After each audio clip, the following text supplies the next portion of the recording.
covering recruiting and the transfer portal for the Razorbacks. This is Inside Arkansas Recruiting with Dudley Dawson. Welcome into the Inside Arkansas Recruiting Podcast presented by GoatLab Brewery. I'm your host, Dudley Dawson. Got a lot of stuff to get into today regarding recruiting, the Notre Dame game that is coming up on Saturday, opportunity to play nationally before a bunch of recruits. Certainly this last weekend didn't help at all.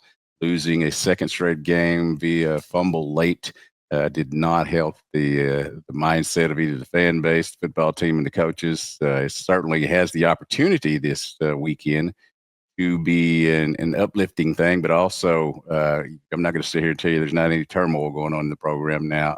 Right now, there are a lot of people upset. See how it plays itself out, and we'll see how it plays with recruiting. Obviously, after Notre Dame, they have an open date. A lot of things, might could switch around then. We'll just see how that plays itself out. If there is a coaching change during the season, I don't think that's ever a good thing in terms of recruiting, but it could be an opportunity, depending on if they elevated somebody else or brought in somebody, toward the end of the year that things would kind of move to a center stage. But we look right now, and obviously the biggest thing that Arkansas can do, go out and win the football game this weekend. I don't think Notre Dame is as elite as they have been here lately. Obviously getting to the championship game last year, and certainly have a really good football team back, but hadn't shown that they've been able to run away from teams like they did last year.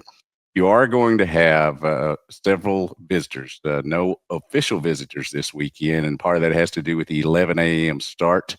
It's hard for kids to play on a Friday night, get up and get here in Fayetteville, be it the air or driving or whatever. But there are a few kids that we know of already, and some that we'll learn about as the week goes on.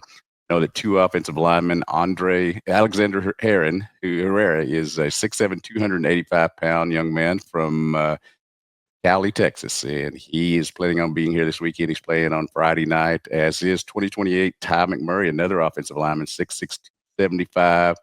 He's South Lake Carroll, also has a game this weekend. Be leaving early to get up here in time for the 11 a.m. kickoff. Have a couple of in-state kids we know are definitely coming. And Tay Lockett, the young man who transferred from University High in San Diego to Conway. He's having a very good season so far.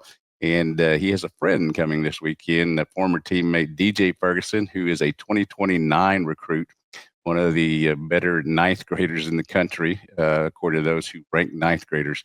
He's a wide receiver and defensive back, so we'll have the opportunity to impress him. Also, Jermaine Mitchell, the offensive lineman that we've talked about a little bit from Copiah Lincoln Community College. He's a Mississippi State recruit. Arkansas offered him not too long ago. And they're going to have him for a visit October 18th against Texas A&M, which is actually the next home game on the schedule. Not very many home games that Arkansas has had to work with in terms of recruiting. And, that's been, I think, the thing that, you would like to get corrected. And maybe if all the home games are here from now on, that'll be a situation. Obviously, the permanent schedule, 9-game schedule, comes out tomorrow. Arkansas, it is believed and has been reported that Texas, Missouri, and LSU will be the three teams that they will have as permanent rivals. And, certainly I think a lot of us would like to have Ole Miss as well in that mix. But, Arkansas and Missouri is going to be a rivalry, whether Arkansas fans like it or not. Well, let's talk a little bit about what a 2-2 record means to recruiting so far. You certainly, obviously, would rather be 4-0. You have a recruiting class that is ranked 11th in the SEC, a 16-team SEC, 32nd overall by 247 Sports. Does a good job at their rankings. It is a class that is 11th in the SEC out of its 16 teams, as said. I was surprised a few of the ones that Missouri is actually last, but they only have 10 commits. You also got Mississippi State, Auburn, Kentucky, and Vanderbilt behind you. Big hit taken in that class was obviously when offensive lineman Bryce Gilmore from Prosper, Texas, decommitted from Arkansas a couple weeks ago. He has since committed to Texas Tech. It's as Texas Tech continues to have success with their NIL program and being able to get a lot of money into the program. He is now committed to Texas Tech. Also, as we reported last week, as everybody reported, Javon Gilmore, the quarterback who was Arkansas's 2026 quarterback pledge, is no longer at his Gaffney High School. He's working on transferring to somebody else. So those were two hits that the class taken. Left them, as I said, 33rd in 247's rankings.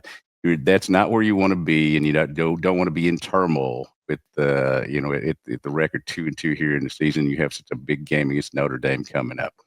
Now, what's going to happen the rest of the year? Now, I've talked to a few of the kids, the commits, pledges, and it sounds like a lot of them are kind of taking a wait and see look at the season. A lot of them are still very committed, obviously, to Arkansas and to the coaches on the staff. They're sitting back watching everything just like the rest of us to see what kind of plays itself out. We do know Arkansas obviously has Notre Dame this weekend in an open date. You would think that, would be some news one way or the other. A win and maybe things turn one way, a loss, and maybe things turn the other way. But it's going to be highly entertaining.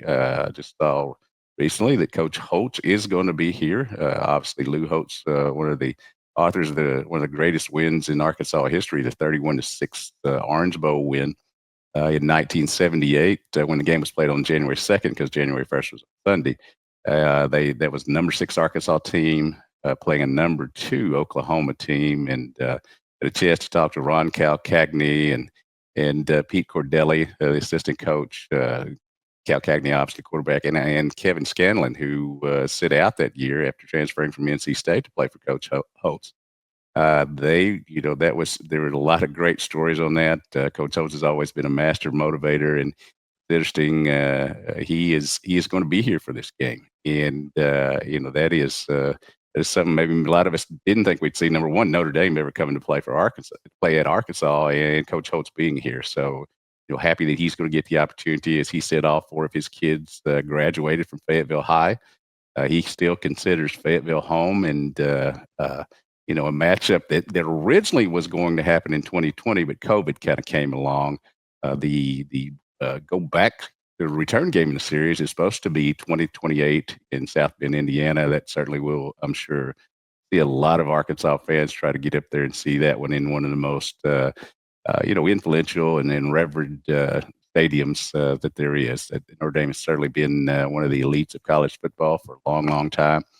Exciting to see both of these teams get together on Saturday morning at 11 a.m. And speaking of 11 a.m. games, obviously Arkansas' second one in a row.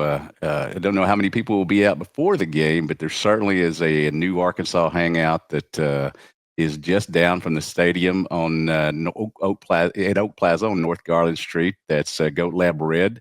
Is a new place that has opened up. Has been open about a month now. They've got their signature craft beers like Razorback and Tusk Light. I certainly sample it because I want to be when I talk about the beers on the show. But Bill Adams, the owner, has done a great job there. They've also got signature burgers that you can get, and obviously right after the game, if you want to just go down, as I said, to Oak Plaza there on North Garland, you can get a chance to check out the GoatLab Red, which is the one they've just opened in Fayetteville. They have the one GoatLab original that has been open in Lowell for a long time. A tremendous thing and tremendous couple places, and it's going to be your new party spot after the games, and certainly it should be done by 2:30 on Saturday, and you can either, I guess, celebrate or drown your sorrows depending on how the game plays itself out. As I mentioned earlier, Arkansas is ranked 33rd in the 247 rankings, and that's 11th in the SEC rankings. Certainly not where you want to be, but obviously there are some situations that happened lately with Bryce Gilmore, quarterback, as we said, pulling out of his commitment and going to Texas Tech. It is a class now that has 25 commits in it. 14 of them are offensive players, 4 defensive players, 11 of them offensive players. Obviously, we know Arkansas leads not a lot of help on the defensive side of the football, or at least that's been the constant the past couple of weeks. Lots of defensive tackles and safeties and things that obviously any football team needs, especially if you're an SEC football team. How is this recruiting class going to play out? Well, I think it's as it always is. Being on the football field, you're going to keep your recruits and you're going to, to get the program further down the road. If you don't win, then it will be interesting to watch if a lot of other SEC schools or regional schools come along and try to pick off a lot of these recruits. That's certainly happened in the past. Arkansas has done it as well to some teams, but it is interesting. If you are in this day and age of the college football landscape, when there's NIL, when there's you can move transfer portal anytime you want to, and coaches are using both the transfer portal and high school recruits to fill out their roster. It is a game that you have to play, a game that you have to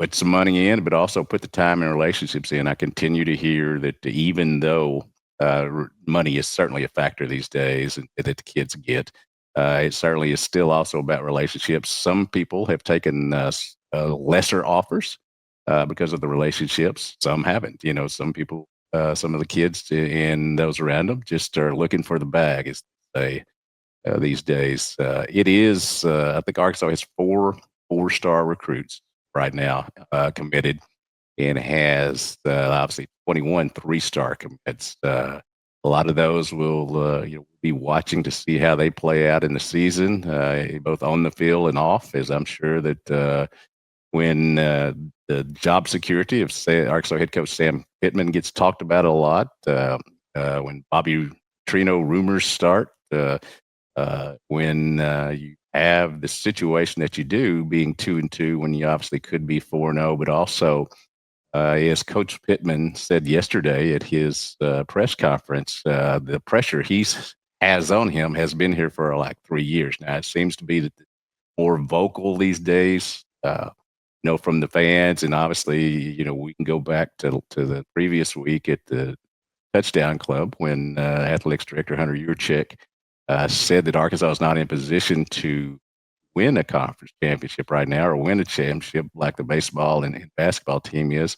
And I don't know that was the time to say what was on your mind. May have been the truth. Obviously, Arkansas has been mired in a 7-win type environment for quite a while. I'm sure you've heard plenty of other talking heads, about what they think needs to change. I do agree that the winning mentality seems to be lost here.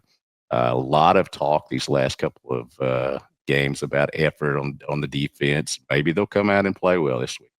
But Notre Dame, even though it's hasn't had a successful season yet, as it's probably thought and hoped to, is a very good traditional football team. You have the opportunity, as I said, to have a big crowd. You're going to have plenty of visitors, and we'll have more on that as we go along during the week. Also, expecting to have some former Arkansas football players to talk about what they see are strengths and the weaknesses of the program right now.